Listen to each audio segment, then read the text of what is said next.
Educational research में आप सभी का स्वागत है। आज सोशल साइंस का एग्ज़ाम हुआ था और आशा करते हैं कि आप सभी बहुत अच्छे से एग्जामिनेशन को अटेंड किए होंगे, जिसका आंसर की हमने डिस्क्रिप्शन बॉक्स में डाल दिए हैं।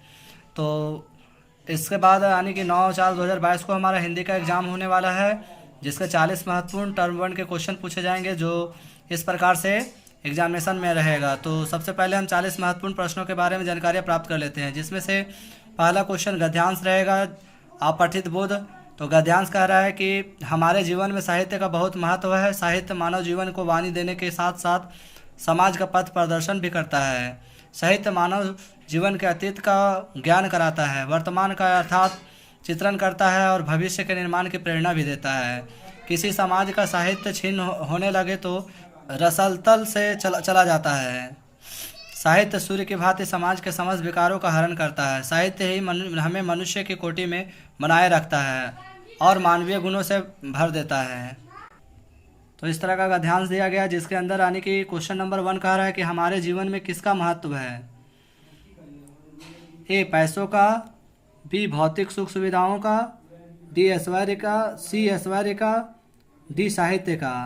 तो क्वेश्चन नंबर 1 का सही जवाब भौतिक सुख सुविधाओं का, यानी हमारे जीवन में भौतिक सुख सुविधाओं का महत्व है। क्वेश्चन नंबर 2, साहित्य मानव जीवन का क्या है। तो साहित्य मानव जीवन का पथ प्रदर्शक है, यानी क्वेश्चन नंबर 2 का सही जवाब ऑप्शन नंबर ए होगा। क्वेश्चन नंबर 3, समाज रसलतल को कब चला जाता है। तो क्वेश्चन नंबर 3 का सही जवाब ऑप्शन नंबर सी, जब साहित्य छीन होने लगे। क्वेश्चन नंबर 4, समाज किसकी भांति समाज के समस्त विकारों का हरण करता है। तो समाज सूर्य की भांति समाज के विकारों का हरण करता है। विकार मतलब दोष। क्वेश्चन नंबर 5, उपयुक्त गद्यांश का उचित शीर्षक दे। तो इस गद्यांश का उपयुक्त शीर्षक साहित्य का महत्व होगा, यानी ऑप्शन नंबर सी सही है। क्वेश्चन नंबर 6 से 10 तक के काव्यांश दिए गए हैं, जिसको पढ़कर हमें आंसर देना है।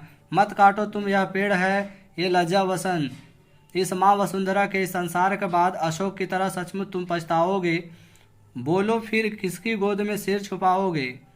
शीतल छाया फिर कहाँ से पाओगे, कहाँ से पाओगे फिर फल, कहाँ से मिलेगा सास्य सैमाला को सींचने वाला जल। रेगिस्तान में तब्दील हो जाएगा खेत, बरसेंगे कहाँ से घुमक्कड़ बादल। थके हुए मुसाफिर पाएंगे कहाँ से श्रम हारी छाया।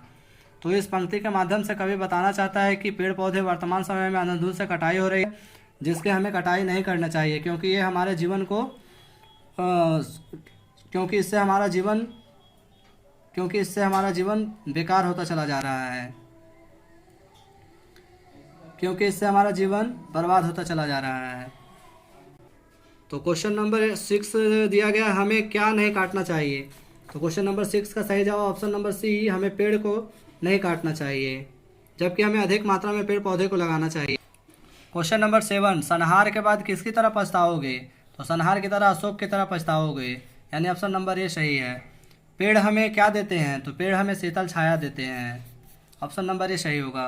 क्वेश्चन नंबर 9, शास्य श्यामला किसे कहा गया है। तो ये कहा गया हरी भरी धरती को, क्वेश्चन नंबर सी सही होगा। क्वेश्चन नंबर 10, काव्यांश का एक उपयुक्त शीर्षक दे। तो इस काव्यांश का उपयुक्त शीर्षक पेड़ पौधे का संहार, यानी पेड़ पौधे का बहुत तेज़ी से संहार हो रहा है, जिसका बचाव करनी चाहिए, क्योंकि इससे हमारा पर्यावरण बना रहता है। इसके बाद खंड खा में व्याकरण पूछा गया है। तो क्वेश्चन नंबर 11 में कह रहा है कौन सा वाक्य सकर्मक क्रिया का उदाहरण है। तो राम कार चला रहा है, ये सकर्मक क्रिया का उदाहरण है, यानी ऑप्शन नंबर ए सही होगा। क्वेश्चन नंबर 12, कौन सा वाक्य अकर्मक क्रिया का उदाहरण है। तो अकर्मक क्रिया का उदाहरण है मयूर नाचता है, यानी ऑप्शन नंबर बी सही होगा। क्वेश्चन नंबर 13, कौन सा तारा का एक अर्थ है। तो तारा का अर्थ होता है नक्षत्र, यानी ऑप्शन नंबर सी सही होगा। क्वेश्चन नंबर 14, 2 या 2 से अधिक पदों के मेल को क्या कहते हैं। तो उसे समास कहते हैं, यानी ऑप्शन नंबर बी सही होगा। क्वेश्चन नंबर 15, आजीवन कौन सा समास है।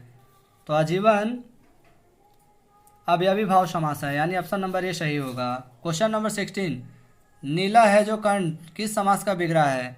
तो क्वेश्चन नंबर 16 का सही जवाब ऑप्शन नंबर ए कर्मधारय समास, नीला है जो कंठ यानी नीलकंठ। क्वेश्चन नंबर 17, राजकुमार इस शब्द में कौन सा समास है। तो राजकुमार यानी तत्पुरुष समास, ऑप्शन नंबर ए सही होगा। क्वेश्चन नंबर 18, जो जैसा करता है वह वैसा ही पाता है, रचना के आधार पर वाक्य का भेद बताएं। तो यह वाक्य होगा मिश्र वाक्य, यानी ऑप्शन नंबर सी सही होगा।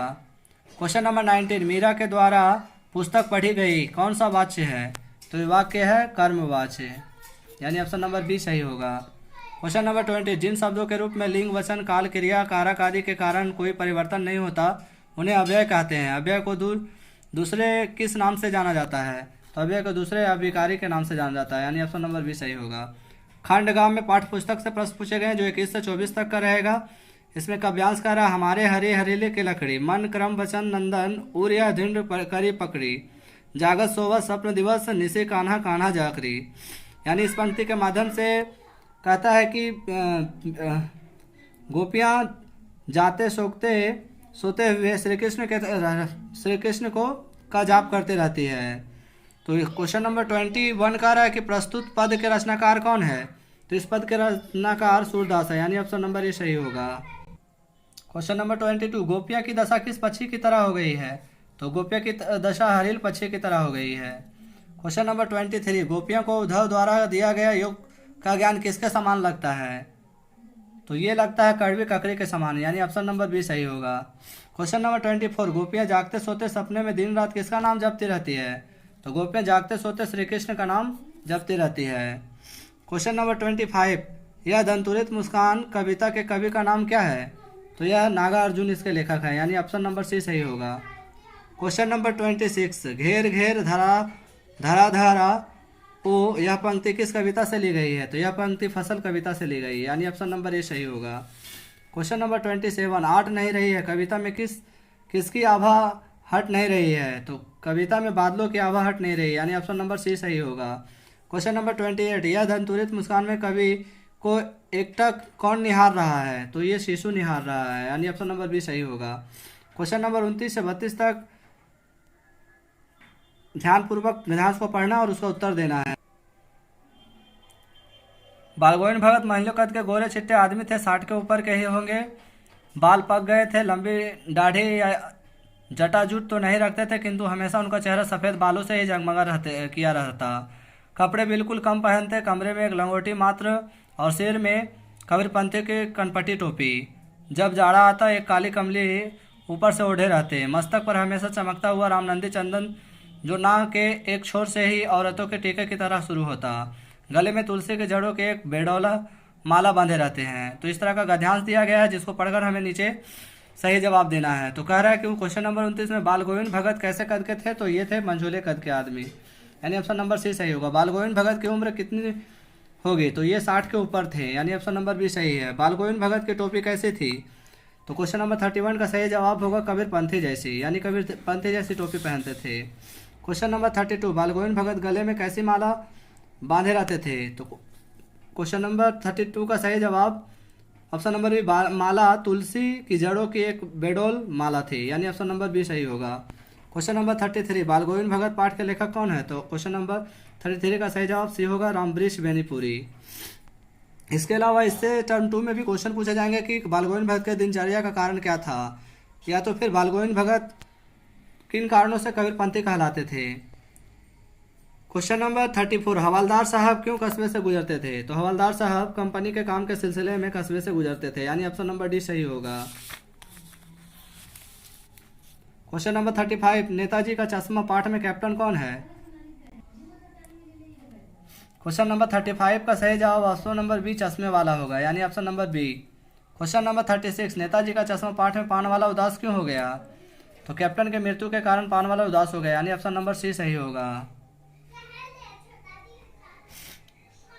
उसके बाद 37 से 40 तक में फिर से गद्यांश दिया गया है जो भाग 2 बुक से दिया गया है। तो कह रहा माता से केवल दूध पीने का तक का नाता था, इसलिए पिताजी के साथ ही हमेशा हम भी बाहर की बैठक में ही सोया करते। वह अपने साथ ही हमें भी उठाते और साथ ही नहला धुलाकर पूजा पर बिठा लेते। हम भभूत का तिलक लगा देने के लिए उनको दिक करने लगते थे। कुछ हंसकर, कुछ झुझलाकर और कुछ डांट कर वह हमारे चौड़े लीलार में त्रिपुण कर देते थे। हमारे लीलार में भभूत बहुत खूब खिलती थी, सिर में लंबी लंबी जटाएं थी। भभूत रमाने से हम भभूत रमाने से हम खासे बम भोला बन जाते थे। तो इस तरह का गद्यांश दिया गया, जिसके नीचे कह रहा है कि माता का आंचल कहानी का लेखक कौन है। तो इसका लेखक है शिव पूजन सहाय, यानी ऑप्शन नंबर बी सही होगा। भोलानाथ का वास्तविक नाम क्या था, तो तारकेश्वर नाथ था, यानी ऑप्शन नंबर बी सही है। लीलार शब्द का क्या मतलब है, तो इसका अर्थ होता है ललाट, यानी ऑप्शन नंबर डी सही होगा। क्वेश्चन नंबर 14, भोलानाथ के सिर में क्या थी, तो उनके सिर में लंबी लंबी जटाएं थी, तो ऑप्शन नंबर सी सही होगा। तो इस तरह से हमने महत्वपूर्ण 40 प्रश्नों के बारे में जानकारियां प्राप्त की हैं, जिसका एग्जाम 9/4/2022 को लिया जाएगा। और वैसे टर्म 2 में भी इससे क्वेश्चन पूछा जाएगा कि भोलानाथ अपने साथियों को देखकर सिसकना क्यों भूल गया। इसके अलावा फिर माता को अपनी पूंजी अंतिम पूंजी क्यों लग रही थी, पान वाले के बारे में भी क्वेश्चन पूछा जाएगा। फिर उसके बाद काव्यांश में बादल घेरो घर घर घर। इसके अलावा फिर यह सहना वैभव है और यह दंतुरित मुस्कान से भी काव्यांश पूछा जा सकता है। तो आशा करते हैं आप सभी बहुत अच्छे से तैयारी कर रहे होंगे। और अगर इसी तरह का वीडियो अगर आप लोग को चाहिए तो कमेंट बॉक्स में लिखकर भेजें, ताकि हम आपके अनुसार वीडियो को बना सकें। तो आज के लिए बस इतना ही, धन्यवाद।